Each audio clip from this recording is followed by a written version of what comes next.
Hello friends, welcome back to our channel JE Multiverse. आज हम करने वाले हैं सब्सक्राइबर्स चॉइस में डब्ल्यूईपी का बिल्डअप नंबर 29। क्वेश्चन को पढ़ लेते हैं कि when a particle passes a point X Y in a force field created by stationary sources, potential energy of the system associated with the force field is given by the equation kx upon x square plus y square raised to the power 3 by 2. If at a position r equal to r naught I cap plus j cap, ये position पे क्या है, particle is observed moving perpendicular to r vector. Find the tangential and normal components of the acceleration of the particle at this point. तो एक basically ये सवाल थोड़ा calculative सवाल है, इसमें थोड़ा हमको कैलकुलेट करना पड़ेगा। कैसे करेंगे आइए देखते हैं। सबसे पहले तो हमको ये पता होना चाहिए कि फोर्स जो होता है वो होता है minus del U by del, जो फोर्स किसी भी डायरेक्शन में निकाल ले तो ये होता है, ठीक है। फिर फोर्स इन वाई डायरेक्शन अगर हम निकालना चाहे तो minus del U upon del Y. जिसको नहीं पता कि वाई क्या डेल क्या है, ये सिंबल क्या रिप्रेजेंट करता है, उसका मतलब क्या होता है, एक मिनट, इसका मतलब क्या होता है, पार्शियल डिफ्रेंसिएशन। क्या होता है दोस्तों, पार्शियल डिफ्रेंसिएशन, ठीक है। यानी कि पार्शियल डिफरेंशिएशन का मतलब क्या होता है कि अगर हम x के रिस्पेक्ट में डिफरेंशिएट कर रहे हैं, पार्शियल डेरिवेटिव ले रहे हैं, तो बाकी सब चीज़ों को y और z को कांस्टेंट मानना होता है, ठीक है। y और z को कांस्टेंट मानना होता है। अगर y के रिस्पेक्ट में पार्शियल डिफरेंशिएशन कर रहे हैं तो x और z को कांस्टेंट मानना होता है, ठीक है। बाकी y के अलावा बाकी सबको कांस्टेंट मान लो, चाहे कोई भी वेरिएबल हो, इसे कहते हैं कि पार्शियल डिफरेंशिएशन। और अगर z भी होता, इधर तो नहीं है z, तो वो भी हो जाएगा minus del U by del Z. पर इसकी कोई नीड नहीं है क्योंकि आज क्वेश्चन में ऐसा कोई जेड का कोई कंपोनेंट नहीं है, तो एक्स वाई प्लेन पे ही है, इसलिए हमको इसकी कोई ज़रूरत नहीं है। तो इस फोर्स ये होता है। और अगर जनरल लिखना चाहे, आप जनरली लिखना चाहे तो एक होता है minus D you by D R, ठीक है। और अगर एक्स वाई जेड के कंपोनेंट में ब्रेक करना हो तो ऐसा पार्शियल डिफरेंशिएशन लेना पड़ता है, ठीक है। ये आई होप कि इतना आप सबको बेसिक नॉलेज हो, ठीक है। तो आइए तो सबसे पहले फोर्स इन एक्स डायरेक्शन निकालते हैं। तो u का फंक्शन लिख लेते हैं पहले कि के X upon X square plus Y square, एक मिनट, raise to the power 3 by 2 है ये। और अगर इसको हम पार्शियल डेरिवेटिव लेना चाह रहे हैं, ठीक, तो ये कितना आ जाएगा, तो आइए इसको सॉल्व कर लेते हैं। तो ये आ जाएगा, इसमें प्रोडक्ट रूल लगाना पड़ेगा। मान लेते हैं कि इसको u बाई वी मान लेते हैं। इसका डिफ्रेंशिएशन अगर हम करेंगे वो कितना हो जाएगा, u का differentiation into V minus V का differentiation into U upon V का वी का होल स्क्वायर, ठीक है। इसमें नीचे कोई डिफ्रेंशिएशन नहीं आता, सिर्फ नीचे स्क्वायर आता है वी का, ठीक है। ये होता है बेसिक फॉर्मूला। अगर प्रोडक्ट रूल डिवीजन रूल लगाना चाहो तो इसमें कैसे करेंगे कि एक्स का डिफ्रेंशिएशन कितना होता है, कि ये होता है इंटू ये एज इट इज़, ठीक है। फिर माइनस कि एक्स तो एज इट इज़ लिख दो और नीचे वाले का डिफ्रेंशिएशन करो। नीचे वाले का डिफ्रेंशिएशन कैसे करेंगे, सबसे पहले पूरे फंक्शन को डिफ्रेंशिएट करेंगे, फिर हम चेन रूल लगाएंगे, ठीक है। ये हमने पूरे फंक्शन को डिफ्रेंशिएट कर लिया। अभी हम अंदर वाले फंक्शन को डिफ्रेंशिएट करेंगे, ये वाले को। और हम चूँकि एक्स के रिस्पेक्ट में कर रहे हैं तो वाई को तो कांस्टेंट मान लो, तो उसका डिफ्रेंशिएशन क्या हो जाएगा, 0 हो जाएगा। तो अंदर चेन रूल में प्रोडक्ट में क्या आएगा, सिर्फ 2x आएगा, ठीक है। इतना आपको समझ में आ चुका है। और ये आ जाएगा upon X square plus Y square raise to the power 3 by 2 का होल स्क्वायर, ठीक है। नीचे स्क्वायर आता है, ये हो जाएगा सिर्फ 3 हो जाएगा, ठीक है। नीचे क्यूब हो जाएगा सिर्फ, ठीक है। तो इतना आई होप कि आपको आता होगा, ठीक है। तो इसमें क्या आप करेंगे, अभी हमको बोला है कहाँ पे निकालना है, हमको बोला है आर नॉट आई के प्लस जी के, यानी कि एक्स कॉमा वाई क्या दे दिया हमको, एक्स कॉमा वाई हमको क्या दे दिया, R naught comma R naught, ठीक है। तो इसमें एक्स और वाई की वैल्यू आर नॉट और आर नॉट पुट कर देंगे। इसको आप मैं सॉल्व अभी नहीं करूँगा, मैं डायरेक्ट वैल्यू निकालूंगा। इसको आप सॉल्व करोगे, आर नॉट एक्स की वैल्यू आर नॉट और वाई की वैल्यू भी आर नॉट पुट करोगे तो क्या आ जाएगा, माइनस के 4√2 ये आ जाएगा, ठीक है। माइनस के अपॉन 4√2 आर नॉट क्यूब, ठीक। अच्छा, और चूँकि हम फोर्स ले रहे हैं, फोर्स इन एक्स डायरेक्शन ले रहे हैं तो माइनस लगाना पड़ेगा, ठीक है। तो अगर हम फोर्स ले रहे हैं तो क्या हो जाएगा, फोर्स इन एक्स डायरेक्शन क्या हो जाएगा, minus D you by D x हो जाएगा, ठीक। अच्छा, तो ये आ जाएगा कि 4√2 r0 क्यूब, ठीक है। और यहाँ पे आ जाएगा आई कैप भी आ जाएगा, क्योंकि हम एक्स डायरेक्शन में ले रहे हैं तो ये ऑब्वियसली आई कैप डायरेक्शन में होगा, ठीक है। तो ये हमारा आ गया फोर्स इन एक्स डायरेक्शन, कितना आ जाएगा आई कैप। सिमिलरली आप ऐसा करोगे, अब वाई में डिफ्रेंशिएट आप कर सकते हैं। तो मैं ये काम आप पे छोड़ रहा हूँ कि Y D U minus del U by del Y similarly करोगे, ठीक है। मैं सिर्फ एक्सप्रेशन लिख देता हूँ कि कैसे करेंगे। तो del U by del Y, ठीक है। तो और यू का फंक्शन क्या है, एक मिनट, यू का फंक्शन लिख लेते हैं, नहीं तो प्रॉब्लम पड़ेगी। एक मिनट, मैं सिर्फ फंक्शन लिख लेता हूँ, आपसे वैल्यू पुट करके निकाल लेना कि फंक्शन है कि X upon X square plus Y square raise to the power 3/2। तो del U by del Y करेंगे हम, तो सबसे पहले ऊपर का differentiation with respect to Y 0 आ जाएगा। क्यों? क्योंकि ऊपर एक्स का टर्म है और एक्स और वाई में पार्शियल डिफ्रेंशिएट करते हैं तो बाकी सब चीज़ों को कांस्टेंट माना होता है। तो सबसे पहला टर्म तो 0 आ जाएगा, क्योंकि 0 में ये नीचे वाला मल्टीप्लाई करेंगे पूरा, तो क्या आ जाएगा, वो 0 आ जाएगा, ठीक है। माइनस नीचे का डिफ्रेंशिएशन, सॉरी ऊपर का पहले एज इट इज लिख लेते हैं और नीचे का डिफ्रेंशिएट कर लेते हैं।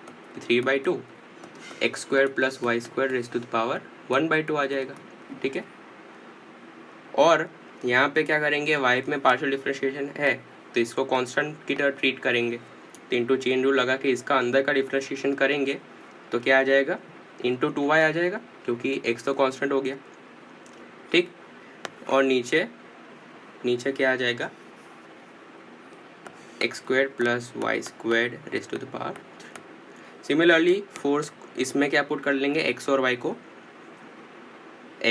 इसमें क्या पुट कर लेंगे, r0 पुट कर लेंगे इस पूरे एक्सप्रेशन में, ठीक। तो f हमारा क्या, और फिर माइनस भी ले लेंगे क्योंकि f क्या है, फोर्स इन वाई डायरेक्शन क्या है, -u/dy, ठीक। तो ये आ जाएगा 3k अपॉन 4√2 r0 क्यूब, और ये j कैप, ठीक है, क्योंकि वाई डायरेक्शन में फोर्स है तो j कैप में होगा और ये पॉजिटिव आएगा, ठीक है। चेक कर लीजिएगा, यही आनी चाहिए, ठीक। अभी हम क्वेश्चन को पढ़ते हैं। ये अभी तक हमने क्या किया, सिर्फ हमने फोर्स निकाले कि x, y यानी कि r0 I cap plus j cap में फोर्स कितने आ रहे हैं, ठीक है। तो फोर्स इतने आ जाएंगे positive x and y direction में। अभी निकालते हैं, अभी पढ़ते हैं आगे और एक बार कि if at position r0 I cap plus j cap the particle observe moving perpendicular to r vector, ठीक है, यानी कि मूविंग परपेंडिकुलर मूव कर रहा है। तो इसका मतलब क्या हो गया, नीचे डायग्राम बना लेते हैं। इसका मतलब क्या हो गया, ये एक मिनट, ये हमारा एक्स और y डायरेक्शन है, ये हमारा 0,0 मान लेते हैं, और ये मान लेते हैं ये क्या है, r0, r0, ठीक है, r0, r0 मान लेते हैं ये ठीक है। अच्छा, ये मान लिया, तो उसका मतलब क्या होगा कि ये एंगल 45 डिग्री होगा, क्योंकि दोनों x और y इक्वल है, ठीक है। ये भी r0 है और ये वाला भी, ये डिस्टेंस भी कितना है, r0 है, ठीक। तो ये इस पॉइंट पे क्या है, इस पॉइंट पे ये जो वेक्टर होगा हमारा r0 I cap plus j cap वो इस डायरेक्शन में होगा, ठीक है। और क्या बोला कि वेलोसिटी उसके परपेंडिकुलर है, तो वेलोसिटी कुछ इस तरफ हो जाएगी, ठीक है। इसके परपेंडिकुलर ये आर वेक्टर मान लेते हैं, ये आर वेक्टर है, r0 I cap plus j cap का वेक्टर यही होगा, ठीक है। r0 I cap plus j cap का वेक्टर ये होगा, तो उसकी वेलोसिटी उसके परपेंडिकुलर है, तो ऐसे कुछ वेलोसिटी हो जाएगी, ठीक है। इसको भी रब कर लेते हैं। अच्छा, और ये एंगल भी कितना हो जाएगा, 45 हो जाएगा, ठीक है। तो ये इस पॉइंट पे कुछ इसकी वेलोसिटी कुछ ऐसे है, और हमने इस पॉइंट पे फोर्स भी निकाल लिया है। फोर्स कितना है, कैसे लग रहा है, आई कैप में लग रहा है, इस डायरेक्शन में कितना फोर्स लग रहा है, Fx लग रहा है आई कैप डायरेक्शन में, और इस डायरेक्शन में लग रहा है Fy, ठीक है। अभी हमको बोला है कि टेंजेंशियल और वो निकालो, टेंजेंशियल और नॉर्मल एक्सेलरेशन निकालो, तो इसके भी कंपोनेंट ब्रेक करने पड़ेंगे। तो ये एंगल भी 45 हो जाएगा, सारे एंगल 45 हो जाएंगे क्योंकि 45 इक्वल एंगल है, ठीक है। तो ये सारे एंगल 45 ही हो जाएंगे। तो अगर हम इस टेंजेंशियल डायरेक्शन में लेना चाहते हैं, टेंजेंशियल डायरेक्शन में अगर हम करना चाहें तो कैसे करेंगे, आसान हो गया। अभी तो कुछ ऐसा है और ये डायरेक्शन टेंजेंशियल हो जाएगी, ठीक है, क्योंकि वेलोसिटी इस डायरेक्शन में ये 45 है, ये भी 45 है, ये Fy है और ये Fx है, ठीक। तो इस डायरेक्शन में इसका कंपोनेंट कितना आ जाएगा, एफ एक्स का कॉम्पोनेंट आ जाएगा F X by root two, और इस डायरेक्शन में कितना आ जाएगा F Y by root two. ठीक, अच्छा तो मेरे को पता है कि एफ वाई बड़ा है, एफ वाई है थ्री टाइम्स है एफ एक्स के। ठीक है, तो अगर हम टेंजेंशियल डायरेक्शन में फोर्स निकाले, एफ इन टेंजेंशियल डायरेक्शन, स्पेलिंग गलत हो गया, सिर्फ टी लिख देता हूँ, एफ इन टेंजेंशियल डायरेक्शन कितना हो जाएगा, simply F Y by root two minus F X by root two. ठीक है, ये डायरेक्शन टेंजेंशियल क्यों है, क्योंकि वेलोसिटी जो डायरेक्शन में होती है वही डायरेक्शन क्या होती है, टेंजेंशियल डायरेक्शन हो जाती है। ठीक है, इतना तो आई होप पता ही होगा। कितना आप करेंगे तो ये कितना आ जाएगा, एफ एक्स ये है और एफ वाई ये है, तो ये आ जाएगा 3k by 8 R naught cubed minus k by 8 R naught cube, ये आ जाएगा k by 4 R naught cube. ठीक है, पर ये इसकी डायरेक्शन कौन सी डायरेक्शन है, इसकी डायरेक्शन भी इंपॉर्टेंट है। डायरेक्शन कौन सी डायरेक्शन में लग रहा है, ये डायरेक्शन में लग रहा है, ये 45 है, इस डायरेक्शन में लग रहा है F by 4 R naught cube. अभी इसको आंसर पीछे दिया है वो वेक्टर फॉर्म में दिया, तो इसको फिर से कंपोनेंट ब्रेक करने पड़ेंगे। ठीक है, ये एंगल भी 45 हो जाएगा, तो इसका आंसर फाइनली क्या आ जाएगा कि एफ टेंजेंशियल जो लग रहा है, कंपोनेंट ब्रेक करे उसके, वो कितना आ जाएगा K by 4 R naught into 1 by root two करेंगे इसका component I cap minus I cap में, plus K by 4 R naught cube, इसका साइन 45 कॉस 45, ये हो जाएगा प्लस जे के। ठीक है, अभी भी नहीं समझे हो तो एक बार बता देता हूँ कि ये आ जाएगा F by 4 R naught cubed cos 45, और सिंपली ये आ जाएगा साइन 45 वाला कंपोनेंट। ठीक है, तो मैंने उसको सिर्फ 1 बाई रूट टू लिख दिया है, और उसको अगर हम ये लेंगे, ये कर लेंगे क्या, कॉमन ले लेंगे सब कुछ, तो आ जाएगा ये चीज़ माइनस आई के प्लस जी के। ठीक, आसान था ये क्वेश्चन, इसमें सिर्फ कुछ नहीं करना था, कंपोनेंट ब्रेक करने थे। अभी और एक बाकी है कि नॉर्मल डायरेक्शन में कौन सा लगेगा। ठीक है, तो ये हमने क्यों किया, क्योंकि सबसे पहले टेंजेंशियल डायरेक्शन में फोर्स निकाला, पर पीछे टेंजेंशियल डायरेक्शन में फोर्स तो ये नहीं दिया है। ठीक है, आंसर ये वेक्टर फॉर्म में दिए तो वापस उसके कंपोनेंट ब्रेक करने पड़ेंगे, और वेलोसिटी फॉर योर रेफरेंस इस डायरेक्शन में। ठीक है, और पीछे एक्सेलरेशन पूछा है तो सिंपली नीचे क्या कर दो, डिवाइडेड बाय m कर दो, इधर क्या कर दो, m लगा दो बीच में, क्योंकि एक्सेलरेशन क्या होता है, फोर्स बाय m होता है। ठीक है, समझ में आ गया। इसी तरह हम नॉर्मल डायरेक्शन में निकालेंगे, तो सिमिलरली अगर नॉर्मल डायरेक्शन में निकालना हो तो भी आसानी हो जाएगा। अब तो नॉर्मल डायरेक्शन में निकालना हो तो ऐसे है, ये ऐसे है। अब नॉर्मल डायरेक्शन ये वाली हो जाएगी नॉर्मल डायरेक्शन, क्योंकि वेलोसिटी किस बाजू है, वेलोसिटी इस तरफ है।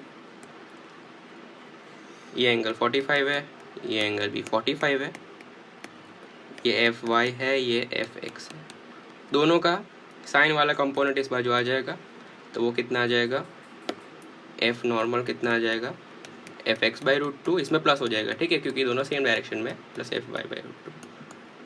ठीक, अच्छा ये कितना आ जाएगा, K by 2 R naught cube. पर अभी भी ये तो ऐसे लग रहा है। ठीक है, अभी इसको फिर से वेक्टर फॉर्म में ब्रेक करेंगे, ये 45 है, ये ऐसे लग रहा है के बाई 2 आर नॉट क्यूब।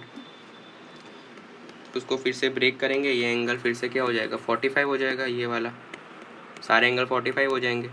ये आ जाएगा साइन वाला कंपोनेंट, ये आ जाएगा कॉस वाला कंपोनेंट। ठीक है, तो अगर हम वेक्टर फॉर्म में करना चाहे, इसको वेक्टर फॉर्म में ब्रेक करना चाहे तो क्या हो जाएगा, K by 2 R naught cube into 1 by root two I cap plus I cap होगा, क्योंकि पॉजिटिव एक्स डायरेक्शन में है, और K by 2 R naught cubed into 1 by root two, इस बार भी होगा प्लस जे कैप में। ठीक है, पिछली बार क्या हुआ था कि ये नेगेटिव एक्स डायरेक्शन में था, इसलिए हमने माइनस लगा दिया। इसमें भी कॉमन ले लेंगे तो क्या आ जाएगा, के बाई 2 रूट टू, और एक्सेलरेशन पूछा तो डिवाइड बाई m कर लेंगे, m R naught cubed I cap plus J cap. Okay, तो ये आ जाएगा आपका आंसर। टेंजेंशियल डायरेक्शन में एक्सेलरेशन, सॉरी ये नॉर्मल डायरेक्शन में, गलत लिख लिया मैंने, ये एन ए नॉर्मल डायरेक्शन में एक्सेलरेशन ये आ जाएगा और टेंजेंशियल डायरेक्शन में एक्सेलरेशन ये आ जाएगा। ठीक है, सिंपल था। सिंपली हमको सबसे पहले फोर्स निकालना था, फिर फोर्स का कंपोनेंट ब्रेक करने थे और वापस उसके कंपोनेंट ब्रेक करने थे, क्योंकि हमको आंसर पीछे किस फॉर्म में दिया है, वेक्टर फॉर्म में। तो टेंजेंशियल डायरेक्शन में वापस इस कंपोनेंट ब्रेक कर लेंगे तो ये चीज़ आ जाएगी। ठीक है, तो आई होप कि जिसने डाउट पूछा उसका डाउट क्लियर हो गया है। और अगर मज़ा आया हो तो फ्रेंड्स और फैमिली के साथ शेयर कीजिए, लाइक कीजिए और सब्सक्राइब कीजिए। Meet you in the next video.